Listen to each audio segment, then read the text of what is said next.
All right, let's get right into it. We're going to talk about something that's, well, pretty crucial, but often doesn't get the attention it deserves: penile health. And look, this isn't just about what happens in the bedroom. This is about your overall health, the whole thing. And all the advice we're covering today comes straight from a top expert, urologist and pelvic surgeon, Dr. Rena Malik. So let's kick things off with a big question. I want you to think about this. Is your penis basically a barometer for your overall health? It's a fascinating idea, right? Dr. Malik really drives this point home. Its function, or lack thereof, can tell you a ton about what's going on with your heart, your hormones, and even what's happening in your head. And, this isn't just some vague theory. The data is, well, it's pretty shocking. Check this out. If you look at men who develop new erectile dysfunction, a full 14% of them will end up having a heart attack within just 7 years. I mean, that is a serious, serious number. Dr. Malik has this perfect way of putting it. She calls it the canary in the coal mine. You know the old story, right? Miners would take a canary down with them, and if the bird stopped singing, they knew the air was bad and it was time to get out.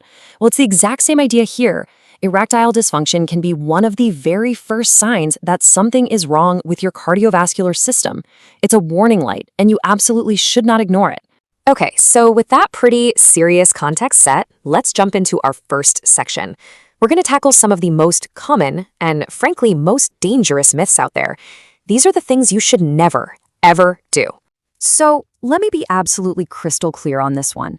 You've seen them, right? The internet is just flooded with ads for creams, pills, weird exercises, all promising to make you bigger. Well, according to the actual medical experts, it's all nonsense. There is simply no safe, proven at-home remedy, and trying this stuff can cause real, permanent damage. A perfect example of this is something called jelqing. The myth, the thing you read online, is that you can kind of stretch your way to a bigger size. But the reality, what's actually happening is you're forcefully causing tiny little fractures and injuries inside the tissue. Urologists see young guys, who have done this so much they've caused irreversible damage. It's not worth the risk at all. All right, now let's talk about another DIY trend that is just a terrible, terrible idea. Homemade constriction bands. We're talking about people using things like metal nuts from a hardware store or rings they've cut out of plastic bottles to try and keep an erection. I really can't say this strongly enough. This is an incredibly dangerous thing to do. And this is not a hypothetical. Dr. Malik tells a story from her time in the ER.